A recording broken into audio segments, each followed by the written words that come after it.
webinar has been organized. This webinar has been organized jointly by the Road Safety and Security Working Group, the Active Travel and Health Working Group, and also with the support and featuring the Reveal project. And we will look at how cities and regions from across Europe are transforming space to make the link between walking, cycling, and public transport. Instead of focusing on one single approach, we will look at these from different angles, different examples, and different scales. From regional scale, for example, understanding how we can interconnect cycling with the railway network, to the very detailed bus stop design and how it can be articulated with walking and cycling. And this way we will understand how synergies can be created in different ways. The Reveal project looks at how to regulate vehicle access to improve livability, but well, for this to happen also, in many cases, complementary mobility measures need to be implemented to provide alternatives in the area where they are implemented. So, well, for today, we have a wonderful panel of great speakers and all from across Europe. We have Aline Gillette from Ile-de-France Mobilité. She's project manager for transport and cycling policies, and she will explain how a regional parking scheme can promote cycling in interconnection with the railway network. We will also hear from Silvia Cascorran, Deputy Chief Architect at Barcelona City Council, and she will tell us how Barcelona is promoting active travel and public transport through urban planning. We will also hear from Anuela Ristani, who is Deputy Mayor for Sustainable Development and International Relations at the city of Tirana. And she will explain how Tirana is transforming transport systems to shift from private and passive to public and active transport. And Pedro Gobella, Senior Project and Policy Manager and Coordinator for Governance and Integration and for Safety and Security, and my colleague at POLIS, together with Tiago Aleiso, who is a Project Architect at the City of Lisbon. They will explain how to articulate bus stop design with walking and cycling networks. So in addition to these great speakers, we have also invited two discussants who will bring their expert views and we provide feedback. And they are Cosimo Cifi, who is transport economist at TRT, and Daniel McCall, who works for Arup. So, oops, sorry. So, well, just before we start, I would like to mention a few details. You can post your questions or your comments for our speakers. We will try to address some of them at the end. And the webinar is being recorded and it will be available afterwards. And after this webinar, we will also produce a summary report next week, and we will make it publicly available. So keep your eyes for that. And this is only one more of this webinar series. The Public Transport Lab continues with many other interesting topics, as you can see here in the screen. So stay tuned for the upcoming versions of this series. And now I will give the floor to Aline Gillette, who will speak to us about the regional bicycle parking scheme. So Aline, the screen is yours. Thank you, Maria Jose.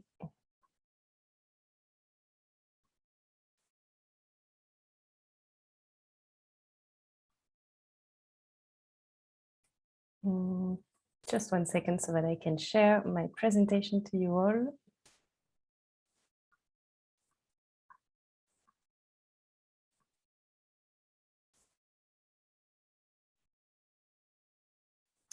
Okay, so hello everyone, and thank you very much to the POLIS Network to invite us to this panel to talk about active travel and public transport.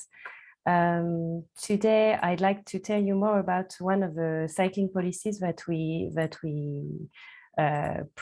implement at the level of the Paris Greater Region, namely promote cycling and namely bicycle parking in intermodality with public transit. So to start with, I'd like to tell you a few words about the institution I work for, so that you can understand the distribution of competencies to promote cycling at the scale of the Paris Greater Region.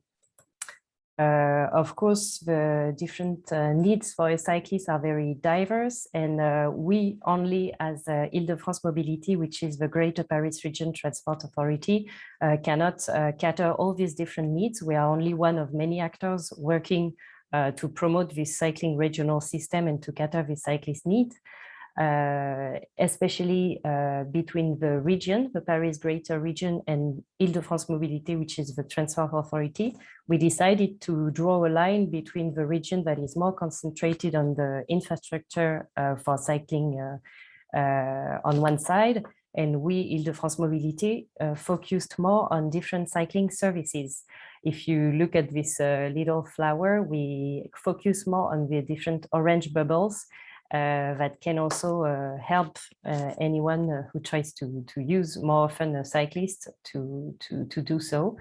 Among the different cycling policies that we implement, we focus mainly on developing bicycle parking in interconnection with railway stations, but we also implemented a system to help anyone living in the Greater Paris region to rent a bike for long-term duration, and also to purchase a bike through a regional subsidy system.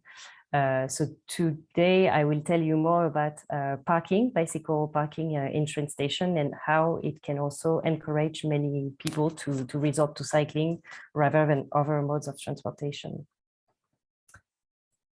So maybe a few contextual words. So why as a public transport authority should we promote bicycle parking, and especially why should we promote bicycle parking in our Greater Paris region, which is also called Île-de-France.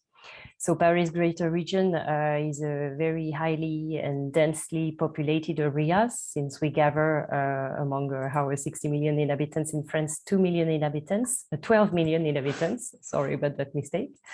And we have a very strong potential for cycling development. Our objectives at the regional scale are to go from 2 to 6% of the modal share made by cycling. We can also, to try to develop this cycling practice, benefit from a very highly developed transport network.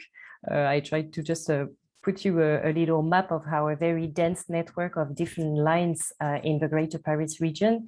We count more than 500 different stations, almost 2,000 kilometers of lines that can be either metro, suburban lines, railway lines, and also tramways. Each day, inhabitants of the Greater Paris region realize more than 9 million trips. And among these trips, of course, some of them can also be made in combination with cycling. So why to encourage this? It's basically and very logically because it can reinforce the pertinence of cycling for longer distances than cycling alone. Namely distances that can cover more than 10 kilometers. We can also, through the interconnection between cycling and public transit, try to develop the cycling practice a bit outside of where it's easier to cycle. So more in the outer ring departments of our big region, and not only in the more dense and central areas such as Paris and the first ring departments. And to foster this practice, the use of cycling in interconnection with the public transit, it's important for the different users to propose them and to offer high quality parking facilities, and also safe and secured parking facilities. And these different services, we also deploy them in coherence with other parking facilities, vehicle parking facilities, and with the two other main cycling policies I mentioned, namely the regional bike subsidy system to help the inhabitants of our region to purchase a bike, and also a long-term electric bike rental system. But let's get back more on the bicycle parking policy. So our role as a public transport authority in developing and funding the bicycle parking is quite ancient, since we started funding this type of facility since 2001. We funded the initial deployment costs for two types of parking, free access bicycle racks, but that we try to have covered with a roof for more comfort for the user, and also secured collective lockers that you can have access to with a transport pass, so as to use it easily, like from the bicycle parking service to the use of the public transit. In 2011, it had been already a few years that we funded this type of equipment. We tried to create a more organized and more serious, let's say, a technical framework to fund these different facilities by adopting a first regional bicycle parking scheme to try to actually have more technical specifications, so as how these parking facilities should be. Because one of the major challenges that we have to face is that it can be, this equipment can be developed by many different project owners.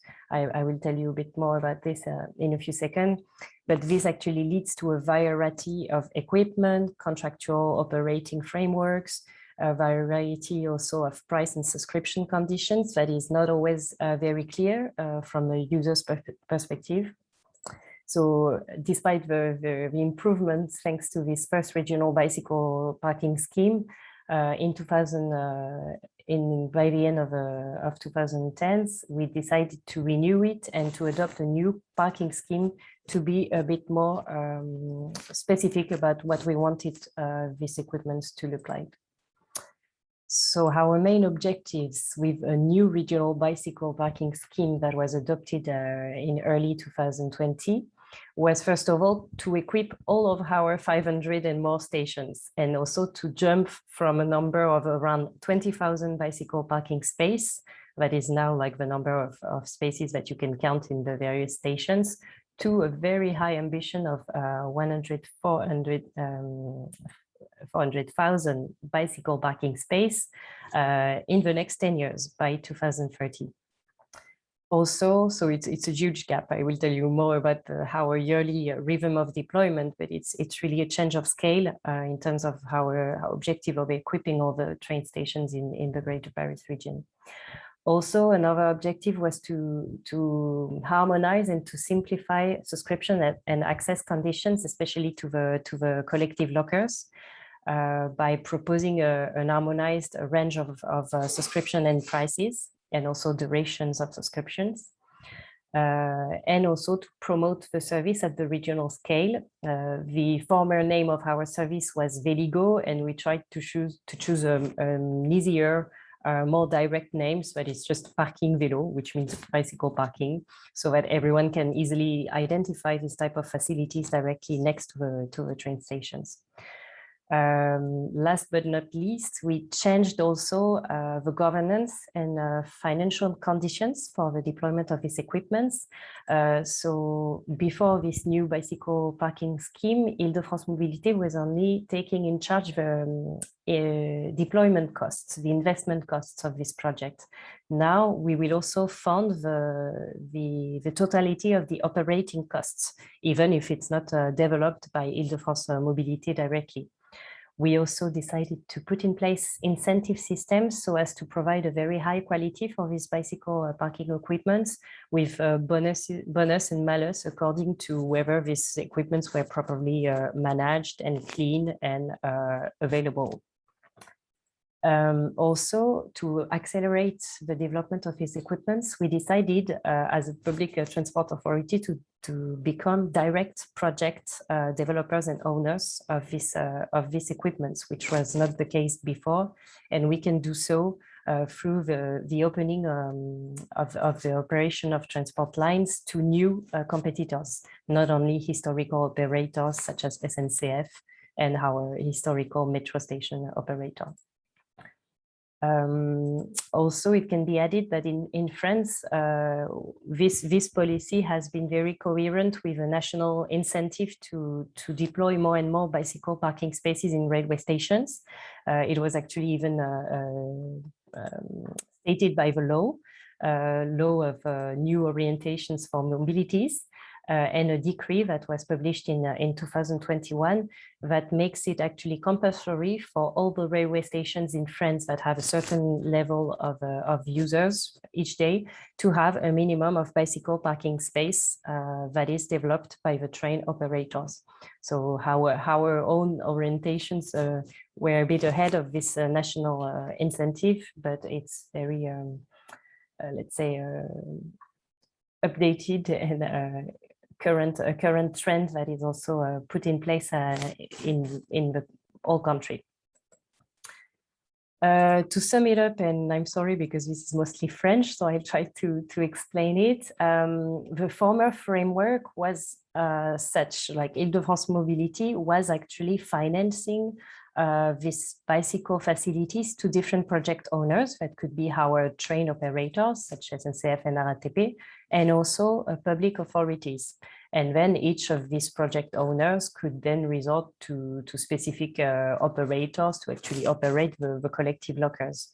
With the new framework opened by this bicycle regional plan, we also, as a public transport authority, can become a direct project owner, and then we give it in charge to the future transport operators. So it's just a broader system that allows us to accelerate the deployment of these equipments. Maybe to be a bit more, let's say, in a facts and figures perspective, I just show you a few charts showing you how late we are to develop these types of equipments, because even if we've been funding this policy since the beginning of 2001, right now we only have not even 10,000 different bicycle spaces in all of our stations. This means around 132 stations equipped, and we have many more to equip in the next coming year.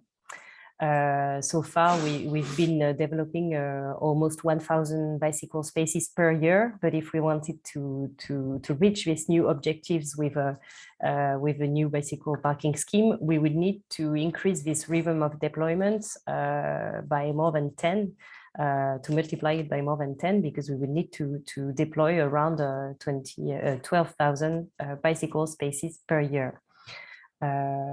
So it's really a gigantic change of scale that we need to implement collectively with all the different project owners to reach that goal. Just to let you know also a bit about who deploys currently in the Greater Paris region these bicycle parking equipments. So it's a very diverse landscape of different actors. The first of them all is our train operator SNCF, which accounts for around a bit more than 30% of the bicycle spaces. Then it's the different intermunicipal organizations that have been more and more active over the year to deploy themselves equipments.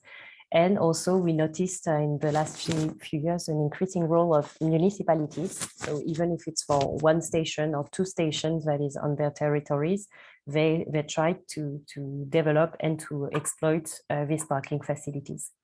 So we, as a public transport authority at the regional scale, our main goal and incentive is really to try to harmonize these different equipments with a common service name, with a common subscription process, so that from a user's perspective, it's really, it doesn't make a difference according to who actually deploys the project.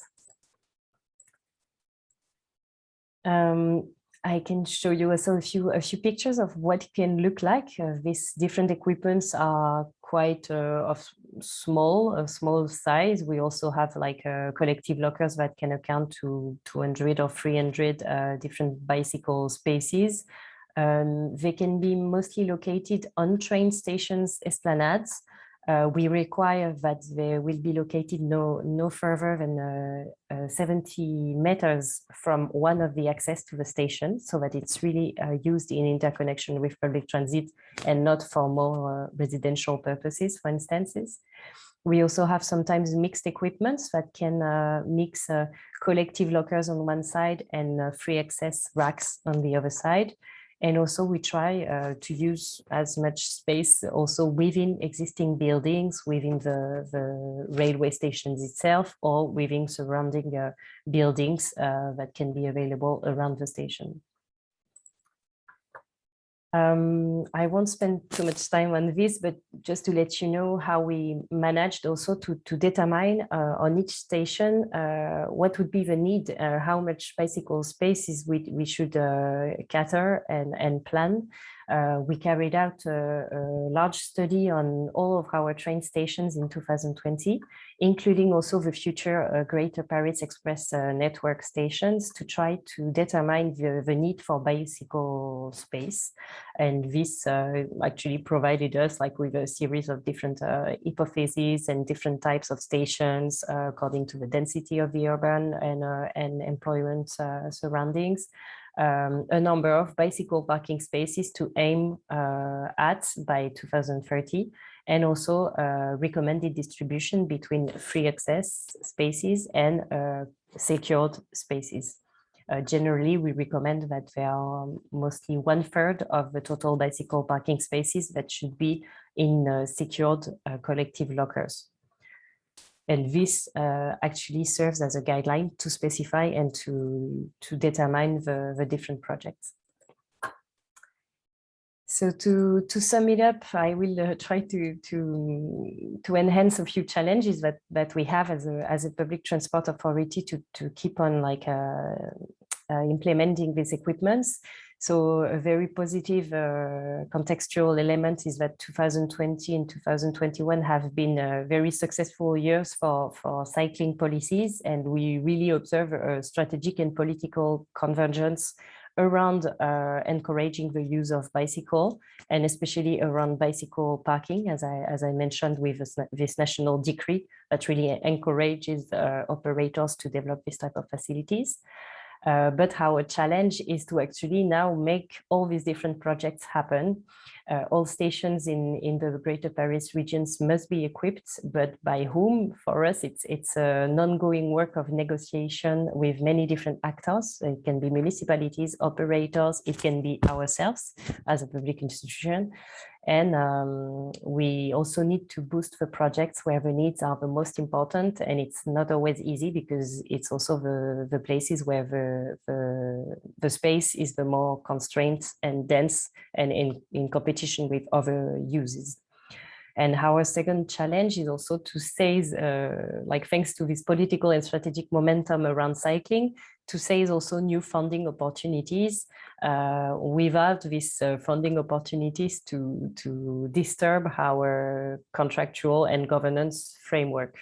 For instance, we have a great opportunity to benefit from 20 million euros from the state. But we need also to allocate these funds in a clever way so that it also boosts the projects where it's the most needed.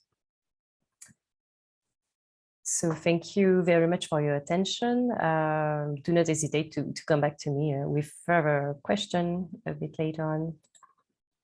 Thank you very much, Aline. It was a really interesting presentation, and also very interesting scheme, and good to see that you have such ambitious goals. That's really good.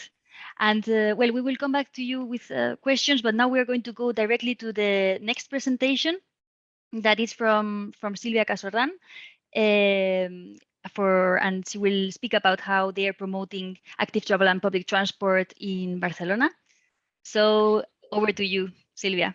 Thank you, Maria Jose. And thank you, Aline, because I really love the BTB policies, not the bike train policies. And in Barcelona, we are very far away still from this. So Paris, once more, is marking the way to follow.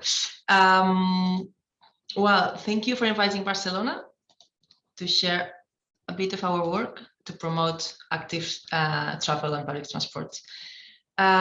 First of all, a very fast introduction. Barcelona is a very high dense city. I think the second highest dense after Paris in Europe. But our main problem is that we've got not only people, but also many cars per square kilometer. We are doubling or 3 times the car density of London or Madrid.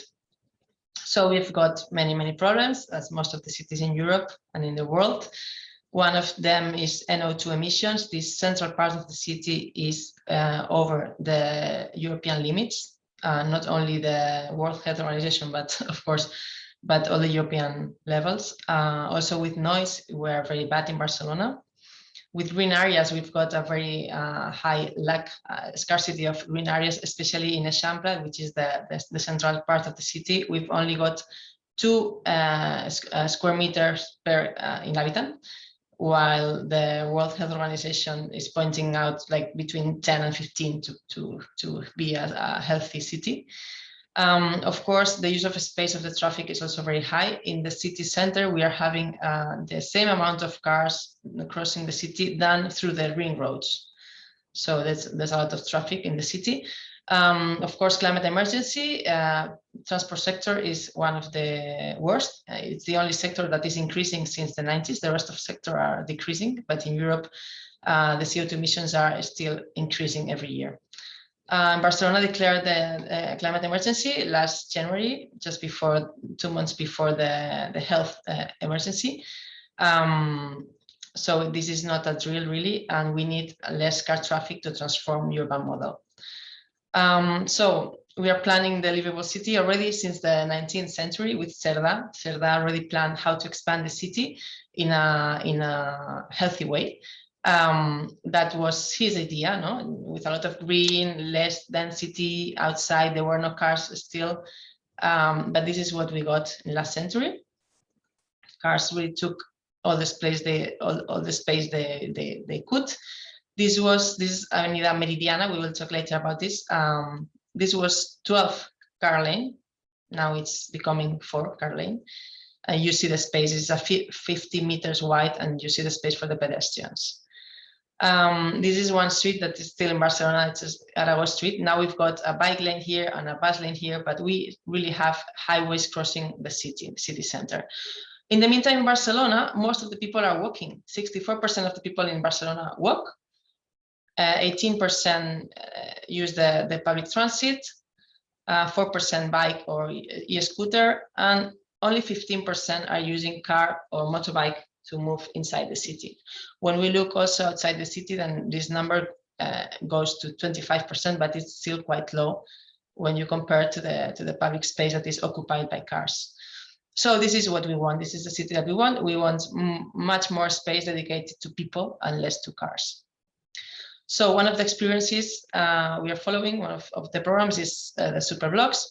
This is our previous grid. All the streets have the same hierarchy and the cars can drive freely everywhere. So with the super blocks, what we pretend and what we are doing is that cars can only go through a few streets, but most of them are dedicated to people, not only to walk or to cycle, but also to stay, to enjoy.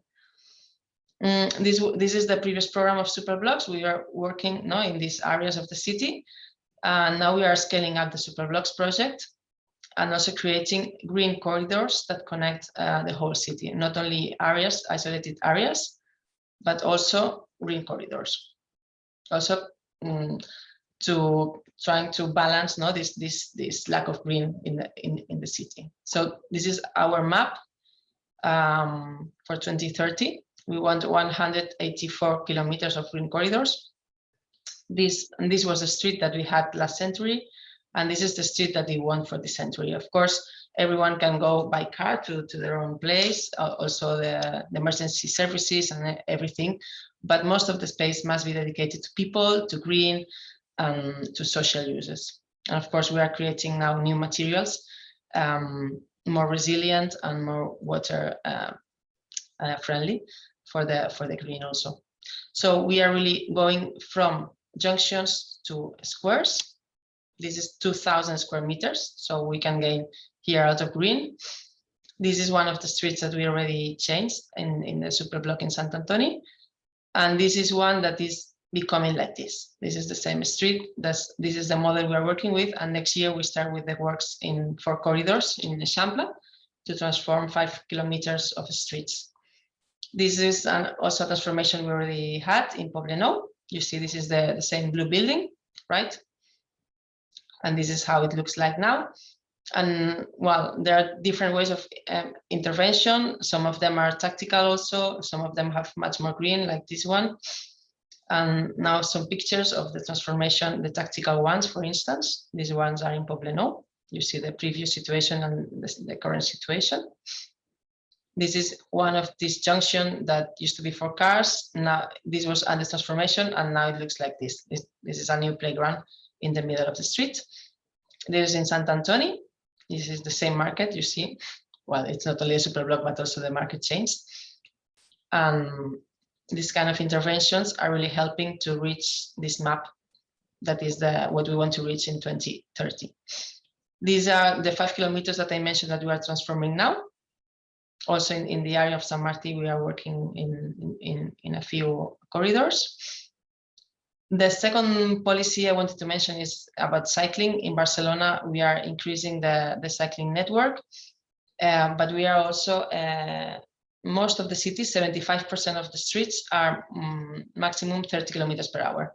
So bike can really share most of the streets in Barcelona. Not all of them yet, because not all of them are safe yet, but we are working in order to reach 100% cycling city. Now some pictures of Barcelona. We've got different kind of infrastructure. We also share space in super blocks, of course, in other calming areas. And then the third policy I want to share is the one of Let's Protect the Schools. This is a quite ambitious one, because we've got almost 600 schools in Barcelona, considering since nurseries to high schools, almost 200,000 students. And you can see they are spread all around the city. So when we make interventions in all these points, these are the ones that are now being already implemented or next year. You see that you really act in all the city.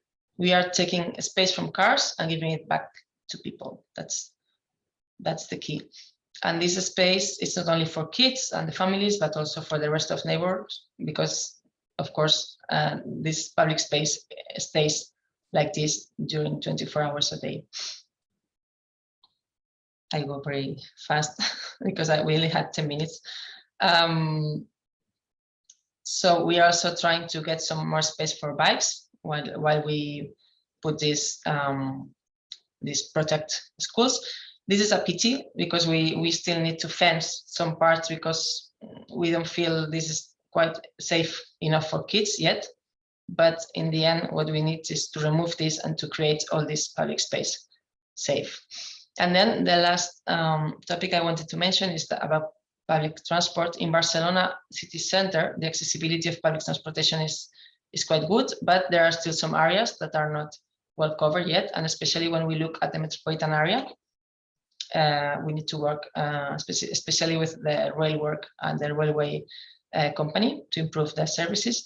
But we did something in Barcelona. This was our bus map a few years ago, in 2012, before the implementation of the new bus lanes, the new bus lane network. And this is what we get now. Now it's you can reach all the city just by one change from bus to bus.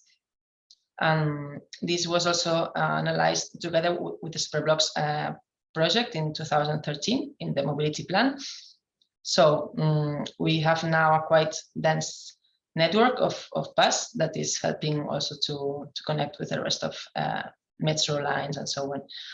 This is the Meridiana Street, is the one I show you with 12 car lanes in the 60s. And we are now transforming this axis. This is what we had, or we still have this part in some part of the Meridiana. And this is a transformation we are dealing with. We've got now some kilometers already done, but most of it, this is still under construction. But as I mentioned we are going from 12 car lanes to 4 car lanes, and then 2 bus lanes, of course, and bike lanes, and more sidewalks. This is the other big transformation we are reaching with the public transportation. This is the Tram Network in Barcelona. This connection in the metropolitan area, sorry, because it's connecting 9 municipalities. But we had this lack of 3 kilometers missing. And now we are working in a transformation. The public works are starting the next months, the next weeks, to reach this. You see, this is the same building. This is a school, and this transformation will really change the Diagonal Avenue, which is the longest avenue in the city. It's 8 kilometers avenue in the city. So just to finish, this is me in an interview with Michael Corey, and this sentence, I think it's quite a big conclusion, because it's when we get kids playing in the street, we really think no one can be against this. And this is what really we are working for in Barcelona city, to really put the kids and put the people in the middle of the urban planning. And while we think we need some time, but I think we are really reaching the goals. That was it. Thank you very much for your attention. Thank you very much, Silvia. It was really a fantastic overview of all the measures you're implementing, and I think it's really encouraging and also inspiring for other cities. We actually followed your project on Let's Protect the Streets, and it's quite impressive to see how it has developed. So congratulations. And well, I would like to look now at our expert discussants. Before we move to the next one, just to know if they have any comment or reaction, or they would like to pick some questions. So we'll have more time at the end of the webinar, but in case you have already some questions, please go ahead. Okay, thanks. Well, I don't know, Daniel, do you would like to start? I just have a question for Barcelona, but maybe we can start first with Helene from Paris.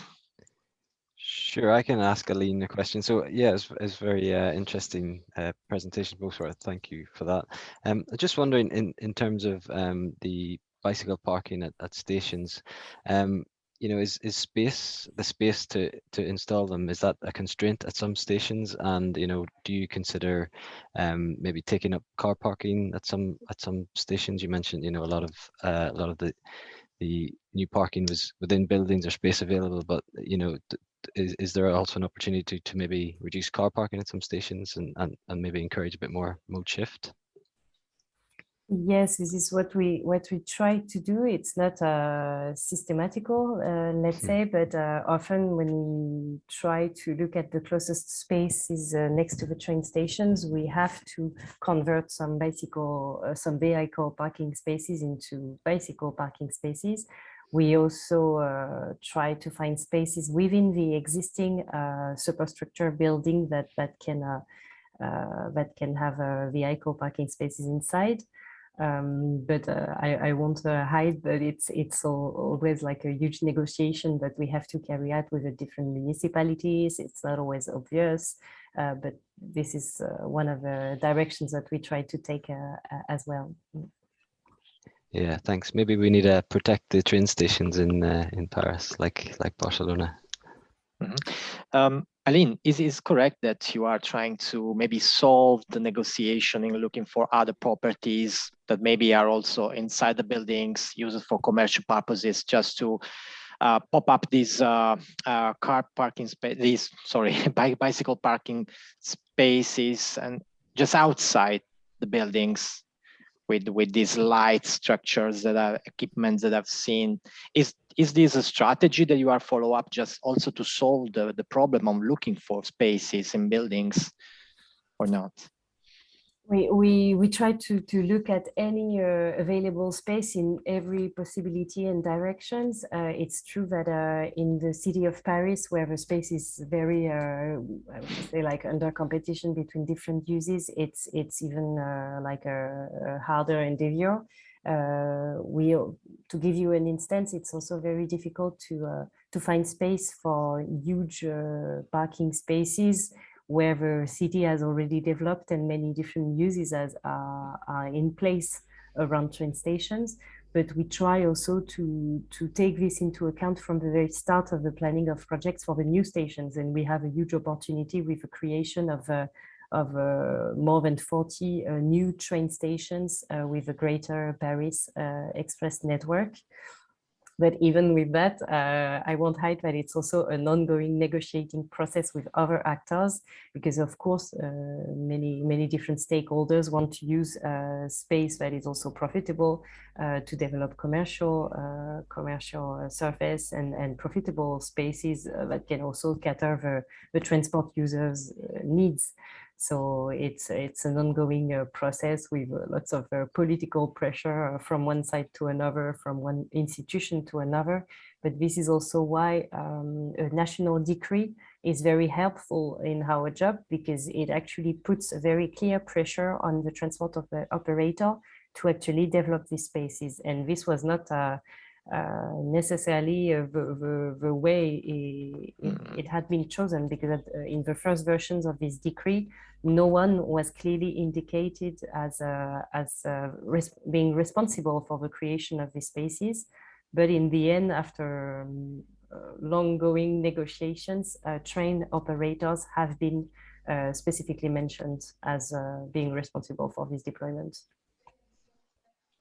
Yeah, and this is really helpful, I think. Otherwise, I can imagine the situation will be much more difficult, having also this ambitious plan.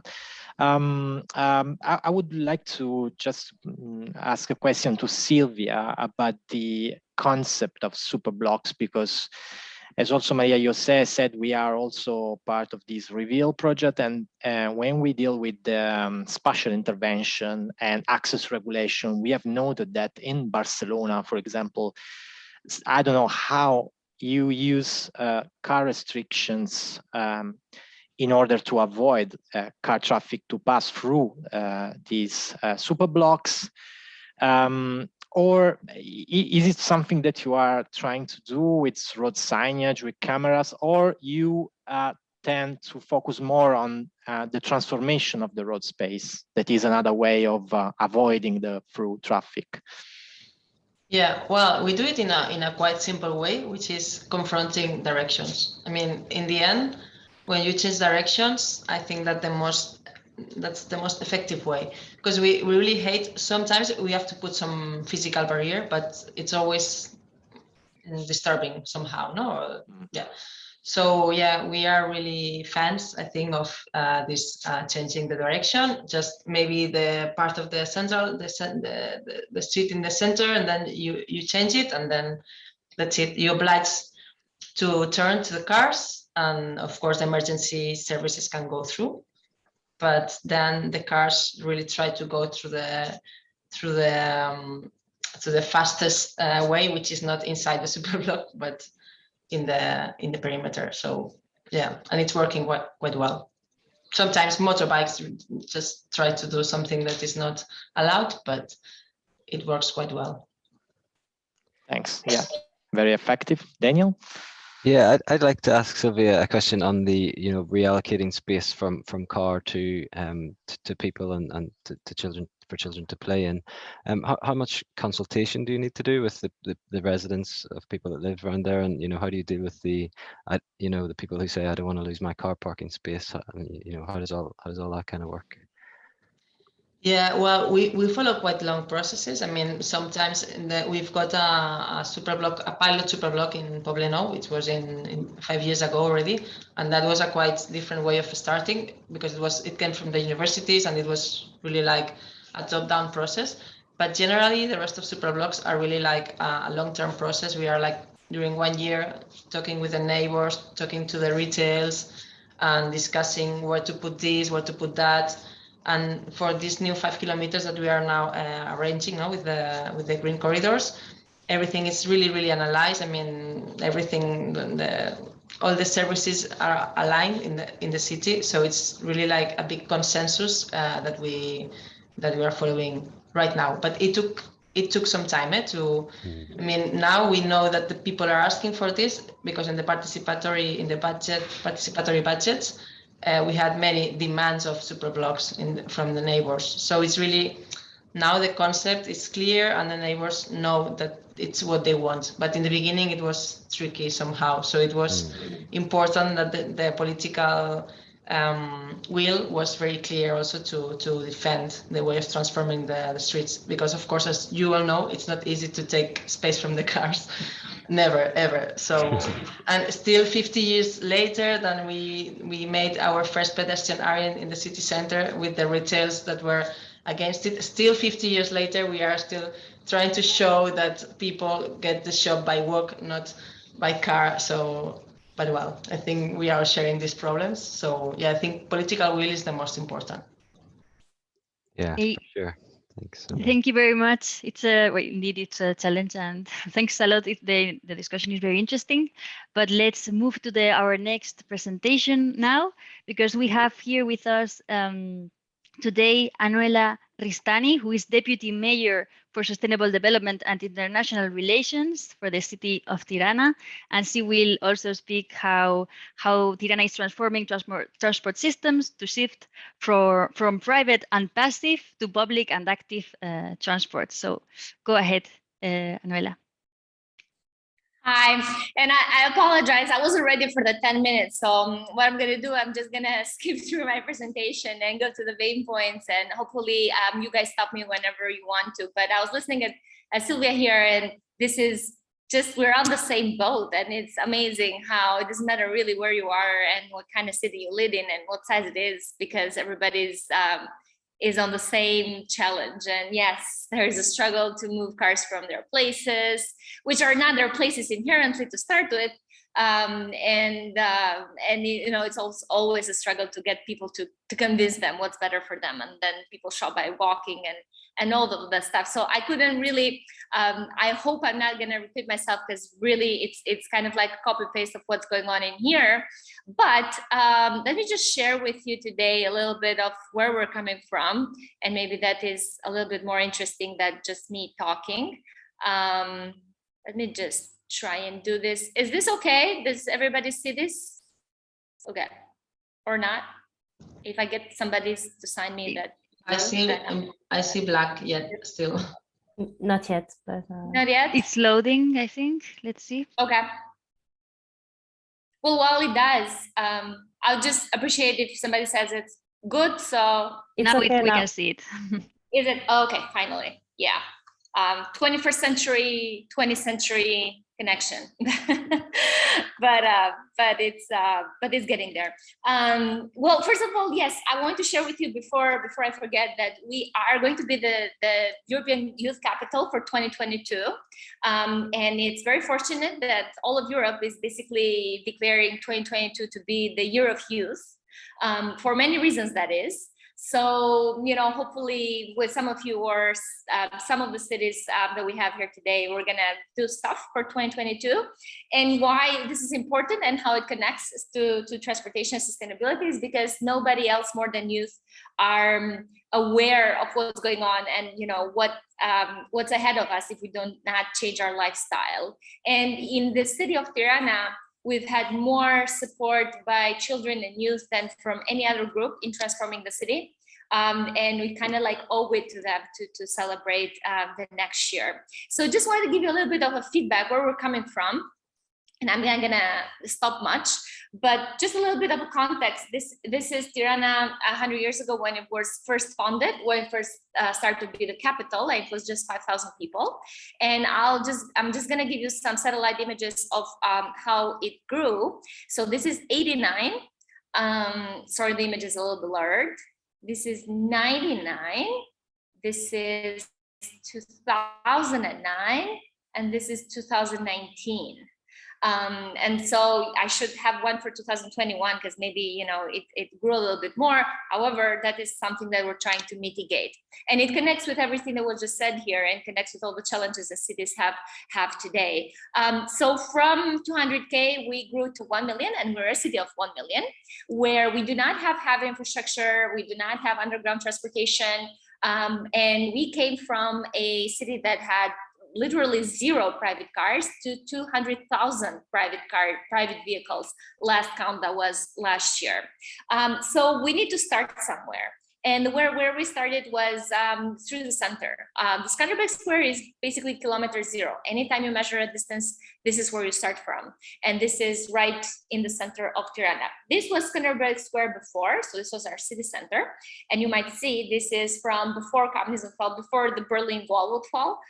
So 0 cars, 0 private vehicles. You could spot 1 or 2 buses and maybe some utility vehicles somewhere. Probably not in the center, but that was all there was. So people would just walk, they'll take the bus, and everybody was happy. But once we were able, or we were permitted to have private property, you could see how the pedestrian space shrunk, and there was more space for cars. So you can see the little trees and plants that are separating this space where cars could not enter. And kind of like confined where pedestrians could freely walk. And it just grew into this. And so this is the picture from my office when we came here in our first year in 2015, and this was just something that wouldn't work. So we started from there, and we closed this whole space and much more of what you just saw for cars entirely. So if you want to get into the center, you have to first find an underground parking, which we do offer as a city, or come on foot or through their bike or anything else. But this is absolutely closed to any type of vehicle. It doesn't matter who you are, where you're going. Obviously, there's entrances for emergency vehicles on the sides. So all of the buildings are accessible in case of emergency, but the center is absolutely protected and precisely protected, and there's no access to cars or private vehicles whatsoever. This was our opening, obviously before COVID. So this was 2017. And every time I see this picture, it kind of like, it's very humbling. It's just because it just shows how many people were actually in need of this space. And this is how ready they were to get that space back. So every time I see it, it's kind of like a motivation of the job that we do, of the kind of work that we do. It's not about managing traffic, which, city management was thought of being for so many years. It's about giving people the freedom to interact with their city and to interact with each other, which is ultimately what a city is about. So this was our party that night. And this is the square, which part of it, all of it obviously is pedestrian, but 50% of it is basically small parks, such as this one's, where people can just lounge and walk and do their thing. And it's fully, completely pedestrian, and kids can practice their bikes or rollerblades. This is, and I'm going to show you, a normal afternoon, a normal summer afternoon. There's nothing special happening, but there's just so much need for people to be outdoors, us being in Mediterranean, great weather all year round, and interacting without necessarily having to sit on a cafe or something like that, just being outdoors. Because when there is a party, it looks like this, or where it's a concert. Obviously, this is before COVID, but we've had other events happening in there because the space does permit to do something like that. Another transformation, and maybe I'm going to skip through this, is basically the bazaar, which was another destination that was not a destination, was basically some rundown place. And why it's important is because it is an interaction place. It's a place where you do not pass through, but you go to, and you spend time walking. And so, that was one of the other transformations. But what I want to stop here today is the new infrastructure in the city. And why I call it new infrastructure is because in the last years, and it was mentioned here, we thought of cities as a very efficient spaces where you needed to go very fast from one point to another. And typically going fast meant a lot of lanes for cars, a lot of traffic efficiency, and not much thought about, what was human, what was interaction. And we thought in a city like Tirana, that where 70% of the people do not own a car, the democratic way to plan a new road, to plan a new project, is to basically allocate 70% equally the space to people who do not own cars in proportion to the other 30% or 20 something who do. And so the new boulevard is basically an extension of the old boulevard that was constructed by somebody you might know called Benito Mussolini in the 20s, which was basically the backbone of the city. So there was all the the structure, the backbone of how Tirana was developed. In order to extend that development, we needed to add upon this boulevard, which is basically the axis, the Roman axis of how cities used to be built back then and now. And in order to do that, this is how it was done. So if the street, let's say, is 100 meters wide, then 70 of those need to be parks, pedestrian, bike lanes, resting area, sitting area, and only 20 or like 20 something and 30 meters could go to the vehicles moving. And that's precisely what's been done. This is democratic planning, otherwise called. And obviously underground parking and not street parking allowed anywhere else. When we opened, however, not only was the pedestrian place taken over by people and absolutely no cars allowed, but because there was so much need for space, they even took over the car space. And because, you know, the city limit here, the speed limit is at the lowest, and it's in proportion to the traffic conditions. So we do not have a legal limit. No cars actually go above 20%, 20 kilometers per hour. This was basically, we just told people you can walk everywhere. And because there were so many people walking on that space and on this new area, then they just even took over the space for cars, which we were fine with.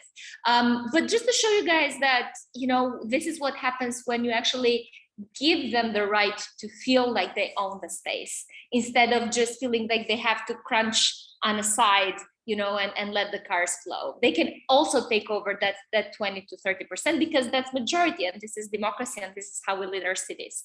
Another project I wanted to show you, other than the playgrounds, which by the way, are not just playgrounds in itself, but because they are planted in every neighborhood, they do mitigate the need for people to move their kids for entertainment purposes from one corner of the city to another. Because if you do have playground neighborhoods, neighborhood playgrounds, they basically do not need to make long segments of commuting for entertainment purposes.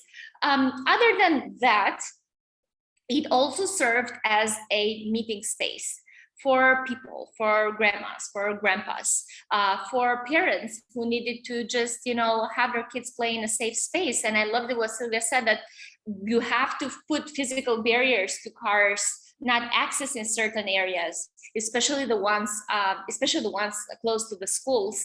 And some of our parks are really built in the proximity of the schools so that they can be used by kids who are actually in the school, but they can also be used by the communities that are living close by. So I just wanted to show you some of the spaces transformed before and after. And obviously all of them are, the before pictures are all with parked cars doing nothing.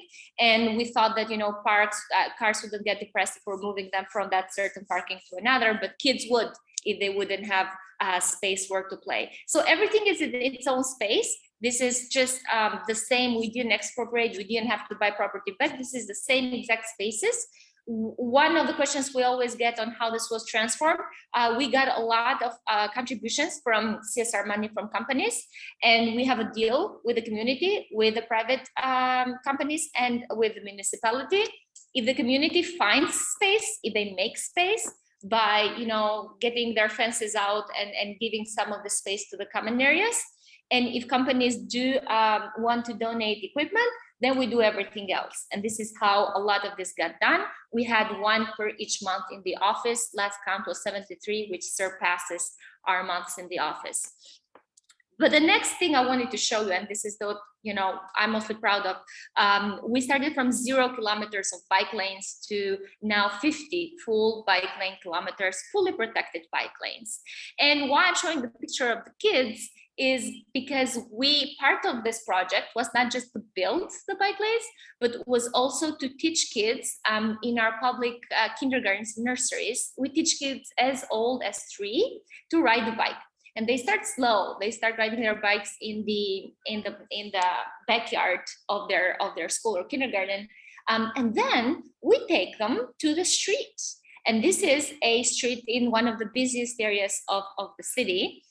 And why that is, not just to teach kids about safety rules and about, you know, how they can bike around the city, but it is an amazing tool to have parents or adults or people who drivers feel sensitive about this issue. If you tell somebody who drives a car to drop their car and take the bike at work, they're never going to do it. But if they're driving and they see passing by, a child that is as young as 3 years old, the probability for them to drop their car and instead, try on a bike, because if it works for a 3-year-old, it obviously works for a 40-year-old, is a lot higher than just, advocating this all the time and being in their head all the time about dropping their cars and otherwise driving to or biking to work. These kilometers of bike lanes are some of the busiest that we have in the city, and that's one type of traffic we really like to have. So yeah, I cannot get enough of the cute pictures of kids riding bikes, but that really does wonders with the adults as well, because obviously if the kids can do it, everybody can do it. And some of these biking lanes are just so picturesque that we get in trouble with the pedestrians wanting to be in them as well. Then some of the other things that you do in the city to make it more walking friendly, more accessible, easy. Tirana is very easy to walk, actually. If you ask people why they don't walk, why they take a car, it's just because, they say, well, we're not feeling safe, we're not feeling respected.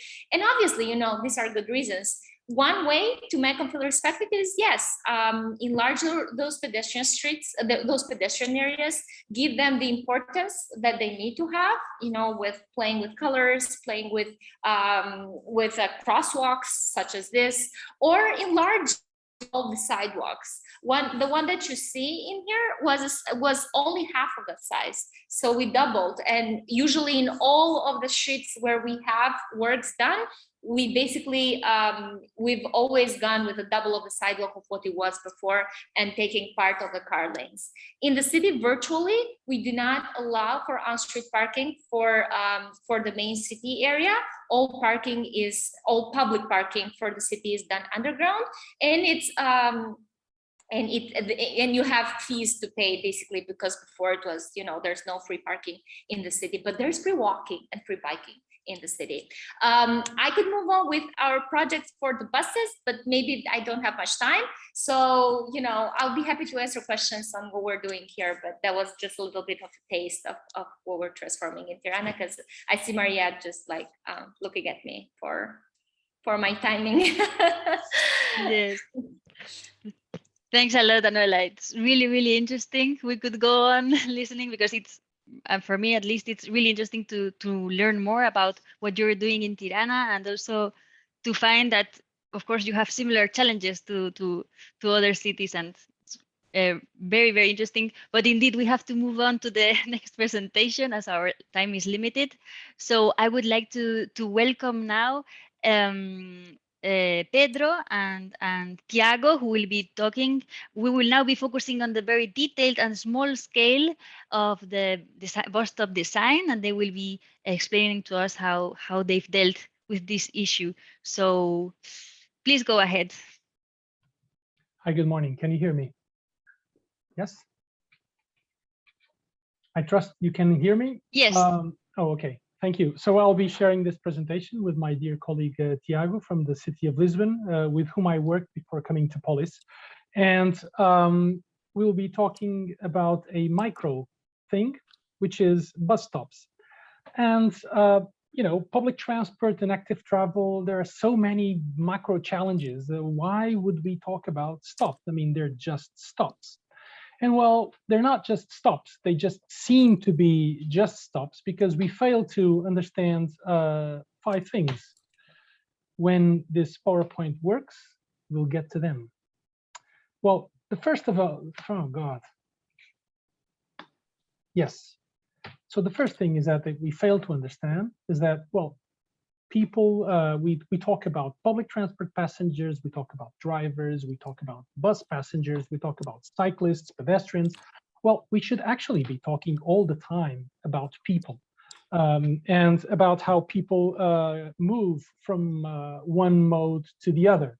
And we also should understand, second thing, now that everybody's talking about mobility ecosystems, well, there is a deep symbiosis between walking and taking the public transport. Public transport is what makes walking a viable mode for the everyday life. And at the same time, good walking conditions are critical to bring passengers to public transport. We also must understand that a bus trip, for example, isn't just the time we spend inside the bus. There's also the time for the experience of the user. There is also the time that the user walks to the stop, the time that the user waits at the stop, and after he gets out of the bus, it's the time that he takes to his final destination.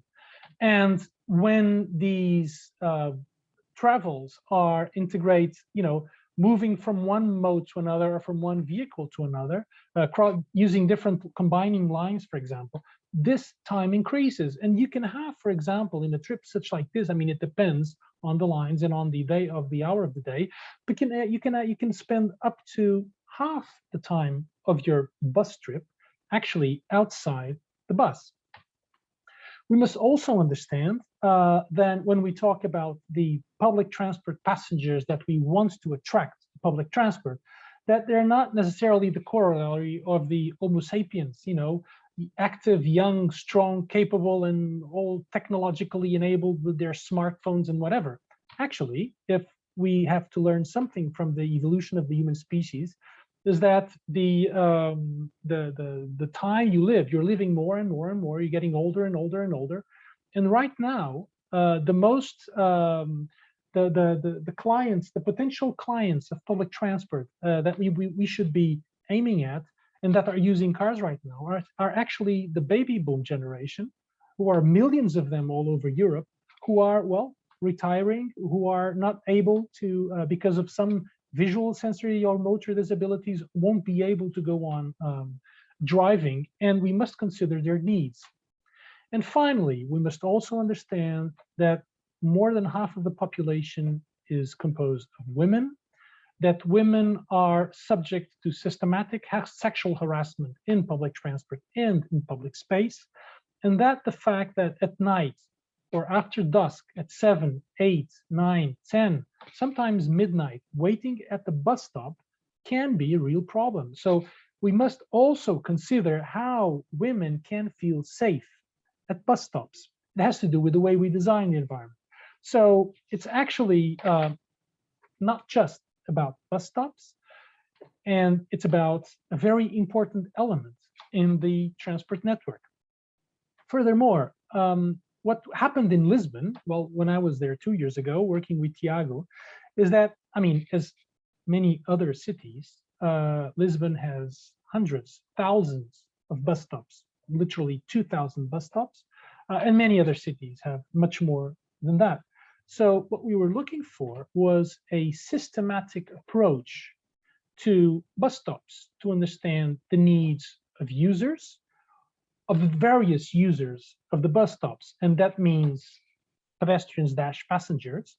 It also means bus drivers. So what we did was we conducted a research and development process that would start with, we used surveys, focus groups, individual interviews and walkthroughs, structured observation of use.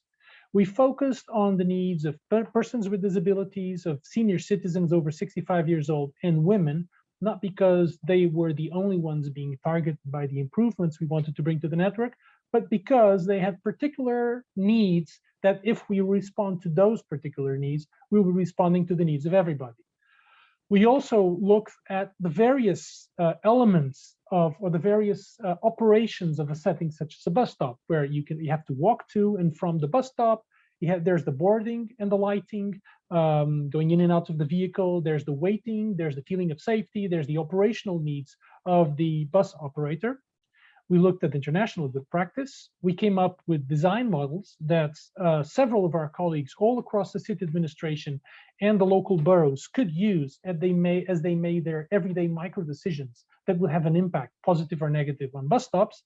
And we did some pilot projects, of which Tiago is going to present one. So what did we find? Well, yes, I'm not going to share everything, but we'll be happy to talk to you later. But obviously, there is the issue of boarding and alighting, specifically for people with using wheelchairs. But we must understand that a lot of people also have motor disabilities that don't imply the use of a wheelchair. And they also need to use the ramps, or at least they need for the gap between the bus floor and the bus stop floor to be as small as possible. Of course, there's a high need for benches, for places, for not just for the bench and the bus stop, but for sittability, meaning surfaces where you can easily sit that are close to the bus stop. Obviously, shelter. There's a common use in many cities, also in our city, of bus stop shelters that are designed by JC Deco or Semusa, or these companies that that sell public space advertising. We have to understand that usually these shelters provide shelter, as they should, but they must be dimensioned, if not the shelter, then the modules, to serve peak demand for the bus stops, or you will have seats available just for a fourth or a tenth of the users present at the bus stop. There's also an issue of, there's a systematic practice to make cutouts on the sidewalk so that buses come out of the traffic to serve the bus stop. That is not good for the buses. It's just good for the private car flow. It creates several operational problems for the bus stop drivers, for the bus passengers, and for the overall commercial speed of the bus service. It's a big problem, and we should be very careful to only have cut routes on the sidewalk when we really, really need for buses to bypass each other. So, for a user, an elderly person has to wait in line, has to see the bus line number, has to ask for the bus to stop, has to board, come out, validate, buy the ticket, walk to the seat, sit and stand up, anticipate the next destination, hold on and walk to the exit and alight the bus. So these are several tasks that any bus user has to perform, and they can be very challenging for some people and take time. So also for the bus driver, it isn't easy. So the bus driver has to see the bus stop. He has to serve the bus stop, trying to get as close as possible to the curb without damaging the tires. There's the in and out of boarding and alighting. There's the validation of the tickets, sometimes the sale of the tickets as well, and then big challenges coming back into traffic. So bus stop design really has an impact on the security of the operation, but also, and very much so, on the commercial speed of the service. And also on the road safety, because we have to understand that pedestrians-passengers, they will walk to and from and sometimes run to and from the bus stop. And so the crosswalks have to be placed in a way that makes it safe, both for the users and for the drivers, to deal with this sometimes fast movements. So one of two basic things we did with the model work, which was worked like an internal design standard that we came up with, was, well, one of them was to eliminate these cutouts and wherever possible, and to bring the bus stop to the carriageway and to occupy parking space that shouldn't be available in front of the bus stop. And that obviously enabled in several situations to go from this situation to this situation. It also obviously, because we are increasing the area of the sidewalk, it allows us to better implement the bus stop shelter. Another thing we did was to provide guidance as to how the bus stops have to be placed in relation to crosswalks. I'm sorry, this is in Portuguese. We don't have time to go into detail, but I'm happy to share with somebody who asks or writes to us. And so now, my dear colleague, Tiago Aleixo, will share a specific example of a situation where this was made. I'm sorry, I shouldn't have done this because I have the slides here. So Tiago, this is up to you now. Thank you, Pedro. So in the next slide, as Pedro was talking, we try to understand the manage between the passengers, the users, and the bus. The example that we're going to show you, it's the plaza of Benfica station. Before our the redesign of the station, we managed to redesign and to study the bus stop at the north, as you can see in the yellow, and you can see at the bottom, you see 4 bus stops that we need to redesign and reconfigure the design and think all about the process between the going in and out from the bus. Next, please, Peter. Thank you. So one of the major problems in this plaza, it was the pedestrian crashes. In 7 years, we can see that the tiny dots, the colored dots, that all it was pedestrian crashes, 23 we could register. Next one, please. And they were all on the crosswalk. Yeah, thank you. So this is the Benfica Station Plaza before our design and the implementation, but I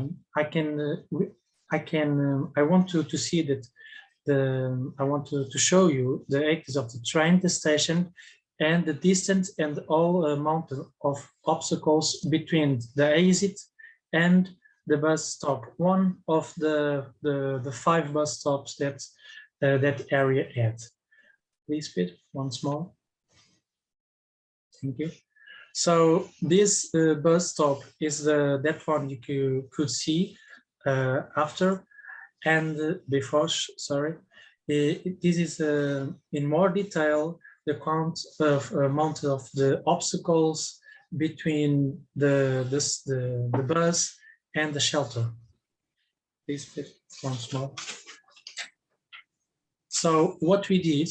And this is a photo from the Google Maps. You can just have a go around and see a little in detail if you want in the street maps. But what we did is to move one bus stop to another place. You can see in the blue arrow at north. And with this, we did something very simple. It was Scuba. Before, okay. Yeah, I'm going back. Okay, back. Okay. So what we did with this, it was to reduce the distance between the bus stop and the axis of the station. 1, 2, we ensure that the pedestrians, when it goes to the bus stops, to the train of the stations, is going safety mode, because you have a crosswalks. It was well placed. It was before the bus stop, and we all the traffic lights there. And of course, in front of the exit of train station, you see a new green area where the pedestrians can just walk freely and without any barriers, and is very accessible walking there. So we're going to see what we did on the bus stop here. So we did 3 things. 1, we just rotate the bus shelter about 30 degrees relative to the curb. Then second, we draw a line on the pavement that we call it a line Q on the pavement. And we make a bench on that green area that you can see next to the red line. So why is that? Because with when you rotate the bus stop, you will have a space between the bus and the shelter, and this means to the person who has sit inside the shelter can see better which bus is coming. Also, the line Q on the pavement, we try to indicate to the passenger or the users where they need to stand up, make the queue line. Why is that? Also because one of the major problems when the people want to get in, to the people want to get out to the bus. well, sometimes this manage of count people, we will increase the time of the bus is stopped there. So if you can manage this space and make some more space between the shelter and between the bus is better, and this kind of movement is more faster. And of course, the next slide, we try to redesign more public bench that they are around the green area. As you can see here, the line queue on the pavement that we tried to people understand where they could stay up and waiting for the bus. So I guess it's everything, Pedro. Thank you. That's it. 16 minutes. Maria Jose? Great, thank you very much. Brilliant presentation, and great to go to zoom into the detail. That was really brilliant. I'd like to look now again to our experts, our invited discussants. Well, we have 9 minutes left, but if you have yes some questions for Anuela or for Tiago and Pedro. Okay, who starts, Daniel? Well, I'll let you start this time, Casino. Okay, thanks. So I'm a bit involved in the presentation of Tirana. I had a role in drafting the SUMP of that city, and then the pandemic unfortunately wasn't. I was not able to meet the deputy mayor for the last presentation, but you know, I'm a bit quite into the city, and I was impressed when I was there about the powerful of having open spaces, of this decision of removing cars at all from the Skanderbeg Square. So the power of having such a large spaces is also something that is in line with the behavior of many citizens of Tirana. You have an heritage of being a strolling city. A lot of people used to walk, despite the car ownership has increased in recent years. But for you, I just would like you to tell to the participants about this way you had of involving in a very proactive manner the community. So you were. I remember that you were there with maybe not enough money to really transform spaces, creating playgrounds, and you had also opposition from residents, from I can imagine from the shopkeepers, but then you were able also to involve the community, to involve the companies, as you said. If you can briefly explain something about this method, because I think it's really interesting in your approach. Well, initially it just came out as no other way of doing it. So initially we really didn't have any choice. When we got into this office, we found 1/5 of the budget we have now for many purposes, and I don't want to enter into technicalities of bad management before. But initially it was a no-brainer. We started in the summer, and we started from schools and kindergartens and nurseries that basically were full of mold, you know, in the walls and stuff like that. And in less than a month, there was no way we could do it alone. So we just had an open discussion with everybody who was somebody in the city. And, you know, you have all these companies, and you have, we produce 50% of the GDP nationwide. So obviously we could have 50% of philanthropy nationwide. So that's where it started. And then we moved from there, realizing that it's even if we had the money, it's always better involving community, because people need to feel that they own the changes that you make. If we were there to do everything, you know, to invest in infrastructure, to revamp old buildings, to do playgrounds, 100% certain that the sense of protection toward that public investment is not the same as when you participate. And that's why we kept that tradition, although for certain things, you know, we could have also afforded to do it without, or it would have been speedier sometimes just to do it without the community being involved, but that wouldn't have lasted as much as it does now that almost all of our 73 playgrounds, they are fully functioning, and there's been no major damage, or actually not even a damage.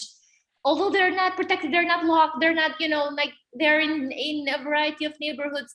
It's just because people feel that this is theirs. This is not the city's, this is not mine or the mayor's or the administration. This is their own thing. And it's theirs because they've participated, they've contributed to this. By putting away a fence, they've given part of what was theirs, and they feel this was theirs. By removing their car voluntarily, they just say, oh, this was my parking lot, and I removed it for the swing to go back and forth. And if it doesn't go, then what did I remove my car for? And so the same thing we did for tree planting, where people do plant a tree for any anniversary, engagement, marriage, whatever you call it. And the way they feel about the trees is something that's not going to go away anytime soon, Although it's not their tree, they think, oh, this is somebody else's who planted it with all the care in the world. And the same way I would want my tree not to be abused, they wouldn't either. And so this sense of protection that we have toward a public investment or public property needs to have a little bit of contribution from the citizens. We do the same thing with revamping old buildings, the facades and energy efficiency. If the citizens get together to do something for their common areas, we pitch in 50% of the money, like the city does. As long as they show that they want to do something and they want to contribute together, sometimes it's even more than 50%, sometimes it could be 90%. But as long as it's their project and their initiative, that's the sense of ownership that you're actually looking for. Thanks, Samuela. Just to point out that you had a really nice and well trained design unit, urban design unit working at the municipality. But it's true that you can have the right people, but you need to have the citizen on board from the very beginning. So thanks a lot for your contribution. Daniel.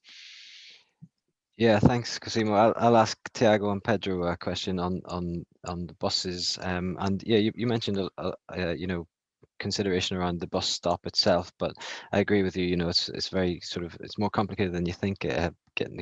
Designing that whole system. So did you also consider, design of the bus vehicle itself, or even the ticketing system, which might allow you to get on and off the bus quicker and sort of improve the efficiency? You mentioned the sort of commercial speed of the buses was important. I was just wondering how much you consider beyond the bus stop itself, and also in terms of the whole multimodal thing, what about cycle parking around these bus stops and maybe ticketing that covers several modes for the user, kind of thing? Yeah, well, it's important really to consider the commercial speed. I think that I'm not sure everybody knows. I'm sure you know, but I'm not sure everybody knows that. Obviously, the commercial speed is the overall speed of a bus from the first stop to the last along the whole trip, and considering all the time that he stopped in traffic lights and bus stops, etc. And the common way to discuss how to improve commercial speed is to create bus lanes. They're obviously important, but then it goes into high-tech gear in communication between buses and traffic lights, etc., or in the bus, etc.